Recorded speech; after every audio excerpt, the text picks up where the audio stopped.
Hello and welcome to Retro Game Connect. I'm Dan Mastriani. I really need a nap. Well, that doesn't really give me a good segue into the game we're playing. Do I ever provide good segues in the games we're playing? Yeah, I was trying to think. I mean, I don't really think I don't know if it's necessarily dreamlike, if that's a good segue we can use. I don't know. Either way, we're playing Another World on PC. Also known as Out of This World because... but not that world, Another World. Yeah. Supposedly, the story I've heard is that they didn't want it to be confused with Another World, the soap opera, which was airing on TV in the U.S. at the time. Oh, soap operas. Yeah, so most of the world is Another World. At least for a little while, it was Out of the World in the U.S., but now worldwide it's just Another World. So this is the game made almost entirely by Eric Chahi, a French developer. Basically, yes, in his basement. He's French. It's a basement. Yes, exactly. He basically spent like 2 years programming the whole thing on an Amiga 500, and it was ported to all kinds of stuff. So we're going to be playing the 20th anniversary version. So it's going to be in widescreen 720p, but I have it set to the old graphics mode, so we'll generally look like the original version, though it's probably going to run a lot better. So let's go ahead and check it out.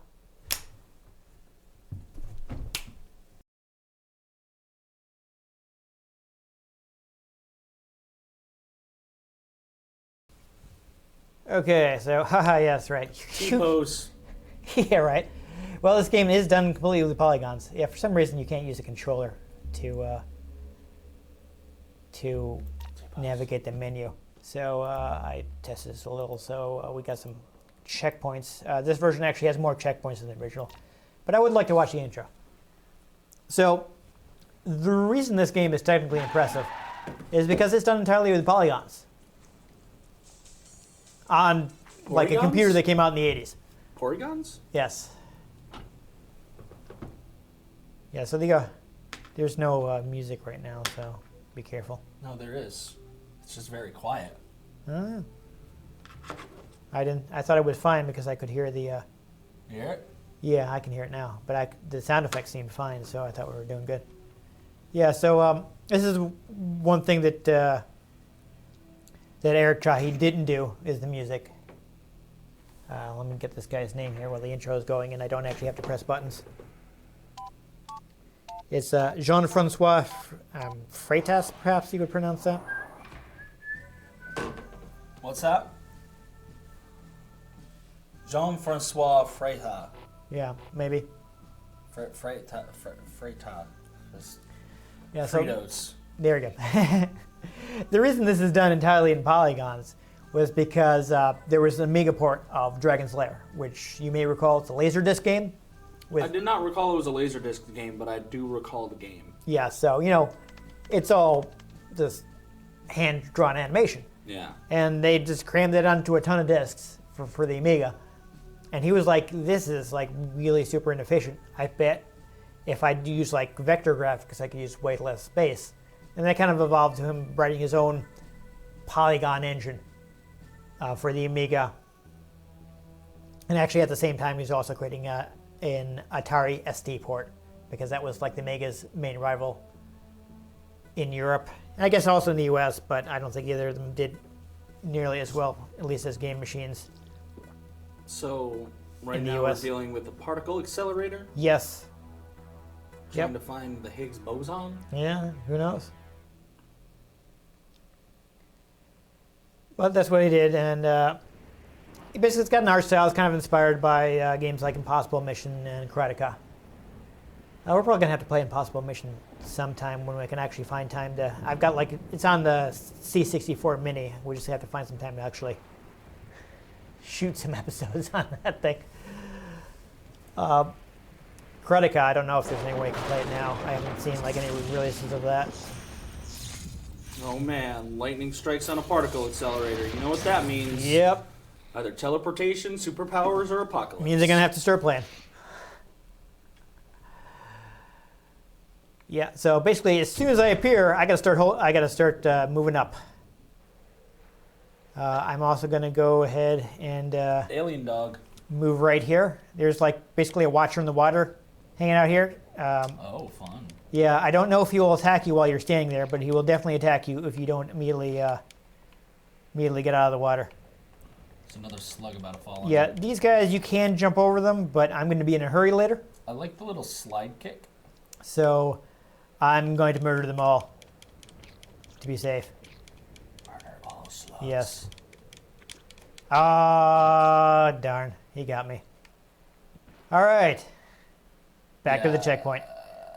F. Okay, so that's good, though. It didn't make me get out of the water again. Watch out for them dangling slug boys. Yep. Let's murder all of these guys. I will not have time. I will not want to worry about it later. Yeah, don't walk up too far because there was the one that fell right. Yep. That's the yeah, I one. see him. Stupid slugs. Ooh. Oh, jeez. Oh, jeez, Ooh, Rick. okay, there we go. There we go. All right. So awesome. So I'm going to get cutscene, and I'm going to start running. Yeet. And this is why I wanted all the slugs dead. Mm. Because otherwise, yeah, he screws up there. Just give you a little so you can get away. Woo! Run the other direction. Yeet. So this is the sequence I have memorized. Past this, things may be bad. So you get another little cutscene here. Okay. Yeah. So, Meh. yeah. So this is. I mean, this is pretty impressive. We consider this being rendered in real time Oh, F. on the hardware of the time. Oh, yeah, no, it's definitely like, it's impressive for what it is, but it's still funny. Yeah. I'm just saying this is done entirely in software because Oh, I know. none of the systems had polygon pushing hardware. Yeah. And I mean, there's even shading and lights you could see on his face. Like, the lighting was different from one side to the other. So, like it's good. Yeah. But, like, not anymore. Yeah. But like this actually has upgraded backgrounds, but I'm not using them because honestly I don't think they blend in very well. We can look at them quick. See, this is what the upgraded one looks like.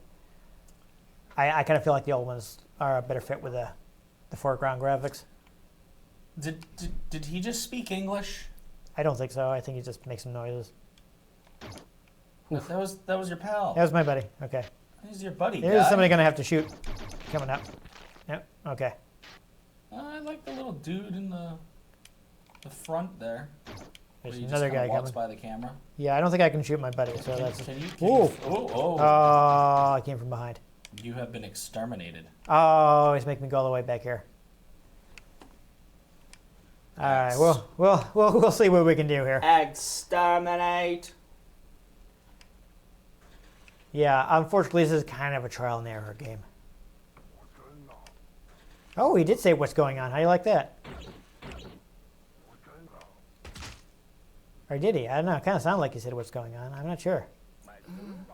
Weird. No. I was gonna say because I appreciate that the aliens don't just speak English. Okay. It's behind you. Okay.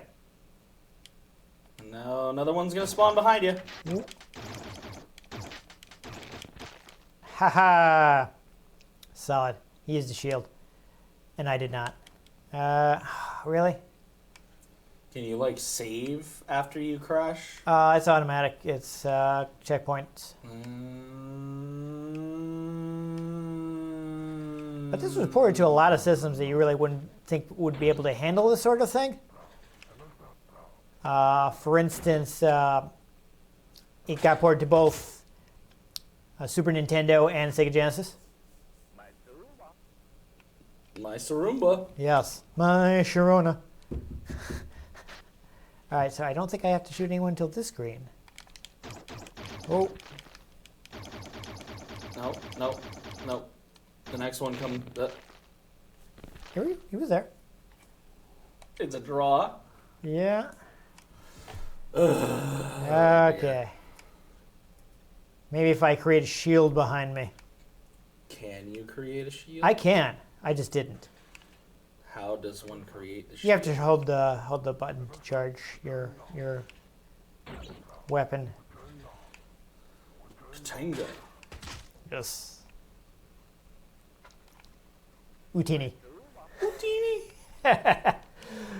Okay. So let's see. I can safely run all the way to this screen, it looks like. I can do this and immediately kill this guy. I'm pretty sure. There we go. There's your buddy. Oh,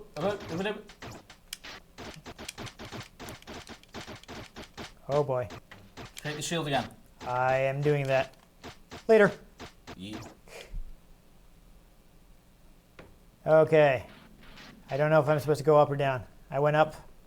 There's a window. There's a light. It seems to be telling us. It's full of grain silos. Yeah, I think that's something we were supposed to do. I don't know. It was pretty impressive. No, that was not helpful. So I guess now we go down. Whatever.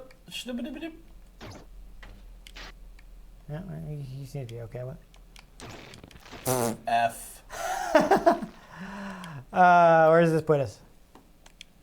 Okay. Ugh. All right, so do we still have to do this? Yeah, it's a little awkward because I also have to hit action to run. I have to hold it down. Yeah. Keep in mind, the Amiga generally use one-button joysticks. So you kind of had to double up on stuff like this, you know?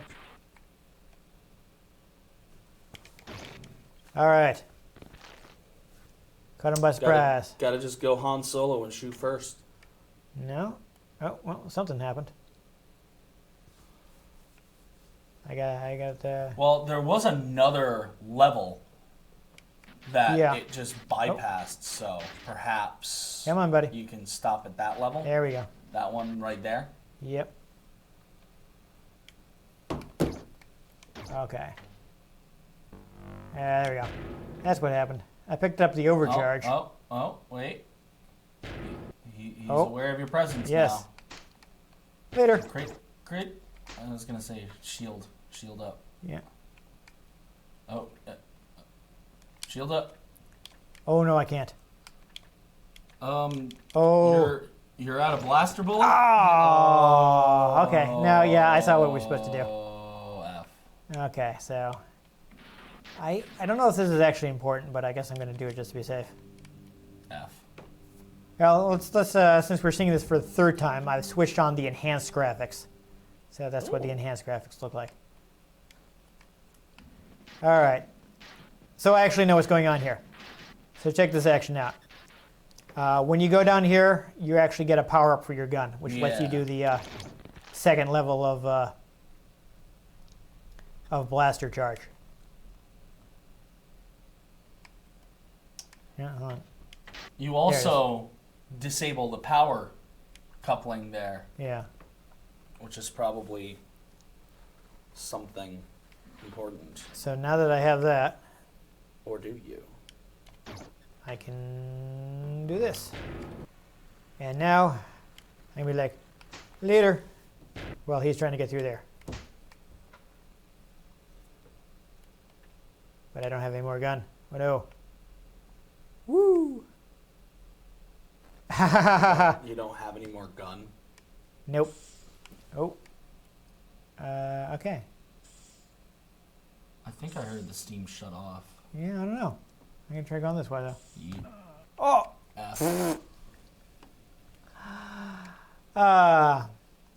You think I should give it one more try? Yeah, I'll give her one more try. All right. Give it a go. Lottie. Rawr. Oh, okay. Well, it So put me just here. So. wait until the steam turns off. Yep, looks like. It seemed to be going for quite a while, so maybe I just cut it like right at the beginning of the sequence, you know? Because then you rolled away and I heard it shut off. Yeah. Ooh. Ah. F. Okay. We'll give this one more shot. Oh. Oh my god, you immediately died. It wasn't on. I got impatient. You died. Yeah. Is this actually coolant? Because it looked like I froze instead of. It could be. Because I turned my character turned white. Oh, I didn't mean to do that. Okay, last try. Regardless. Because I don't think anyone needs to see us dying over and over again. We kind of already. Oh wow. Okay. Yep. That's good. We're done. We're done. So there you go. Graphically impressive. For the time. Yep. Technically groundbreaking. For the time. Really frustrating trial and error gameplay. No, that's just not even no, for the time. no, it doesn't need the qualification. Nope. So I know a lot of people really love the game because they were really wrapped up in wow, look at how this works. Whoa. It creates this like interesting sci-fi world, Yeah. which I will still give it credit for. It has like kind of a open-ended story. It kind of ends mysteriously. Doesn't tell you, doesn't like give you easy answers at the end. And Eric Chahi actually decided to leave it that way because he kind of wanted people to be like, I wonder what happens next, and kind of leave the question in the air. Sequel bait. But I mean that he specifically decided not to answer that question. I know. It's been 20 years. But I'll also be perfectly honest. Stories, whether they're movies, books, TV shows, or anything, where they end with something where it's like, oh well, you're just supposed to think about how it goes from there. It's like, no, write an ending. Oh, It just feels lazy. It has an ending. It's just not a super clear cut. Well, yeah, but It's open to it's somewhat open to interpretation. Open to interpretation and I think unanswered questions that they just went meh. I should say I've never beaten this game. That's random unanswered questions where it's just like you're just supposed to think about it and figure it out. That bothers me because it's like no, this isn't my story. It's your story. Figure it out. Like I'm not doing the work for you. Yeah, I don't want to say too much because that's actually the farthest I've ever gotten. Yeah. I had the demo back in the day. I actually had a demo of the DOS version, which had exciting PC speaker sound.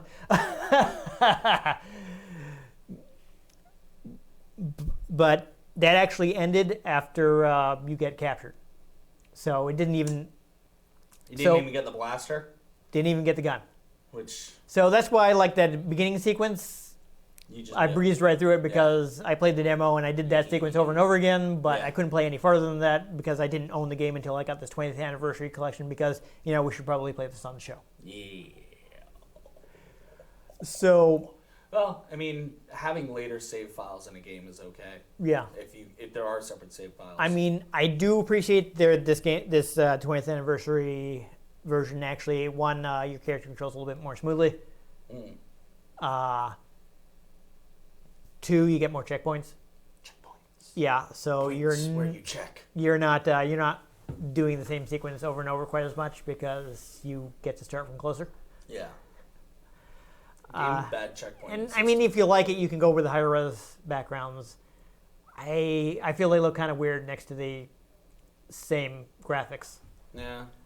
But still, again, it's really interesting from a technical standpoint because what Eric Chahi did is he wrote a game engine and he created a scripting language to actually build the game, which actually made the game pretty easy to port because instead of having to port the actual game data, you just had to port the engine and then take the existing data and run it. Nifty. So that's why it was able to be on so many platforms. So many. Even though they had to do some crazy things to get it to run on some of those platforms. It was the Fortnite of its day. Yes. Isn't that on everything? It's on everything now? But it may have been a bigger technical challenge because, the Super Nintendo was not designed to... Well, yeah, it's not like programming Doom into a graphing calculator. Well, actually, it's kind of like that because graphing calculators are not designed to run Doom. Well, yeah. But I was reading... but that's funnier. Reading stuff about the porting, what's her name? Rebecca Heinemann did the Super Nintendo port. And so, she's like, okay, I got this game working with the Super FX2 chip. Runs pretty well. We can ship this. And then Nintendo's like, we don't want to pay for that. It's like, okay, I got this game working with fast ROM. Runs pretty well. We can ship this. We don't want to pay for that. So finally, she found a way to get it working with like the cheapest possible cartridge. And it runs at a lower resolution, but I think may actually run at a slightly better frame rate than originally. She basically did some stuff you're not supposed to do, but that she was able to get away with. And she's talking about how like years later, emulator authors probably hate her because she's doing all this stuff you're really not supposed to do. And they're like, how do we get this game to run? So that's a surprisingly good port of this game. But of course now you can just get the 20th anniversary edition on modern hardware. Yeah. And it runs really nicely and you can play the game. And if you're someone who has a tolerance for trial and error gameplay, which some we don't like it, but some people don't mind it. I don't have the patience. I know. I was just saying. I Some people don't mind it. So much time for gaming. So this is, again, it is interesting. I do think it does a good job with world building and the stylized graphics. So interesting. it's definitely an interesting game, especially if you can get it cheap. It's worth just, checking out to see what it was like, because it was pretty influential. You'll probably just get eaten by that alien dog a lot. Yeah. A lot of people think like Flashback is a sequel to this game, but it's just done in a similar style from the same publisher. So it's maybe a kind of a spiritual sequel, and people are like, ooh, I like that out of that world. Or I like this another world, I'm going to do something just like that. But I'm trying to think. I might have been able to get a cheap copy of Flashback, too, so maybe if people would like to see that, we can play that sometime. I keep telling you, make comments telling us what you want to see. You should do it. But anyhow, I think that's really all we have to say about Another World. So anyhow, if you enjoyed, yet another game in which we were killed at every turn. Make sure you give this episode a like if you want to catch future episodes to find out whether they also involve us dying so much. Make sure you subscribe to our channel.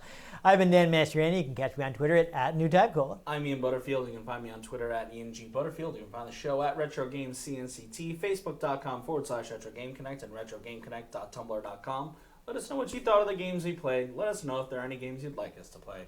We can get our hands on them. We might just play them, or they might just kill us a lot. But most importantly, make sure you join us next time on Retro Game Connect. But not during a lightning storm, because then you might get teleported to another planet.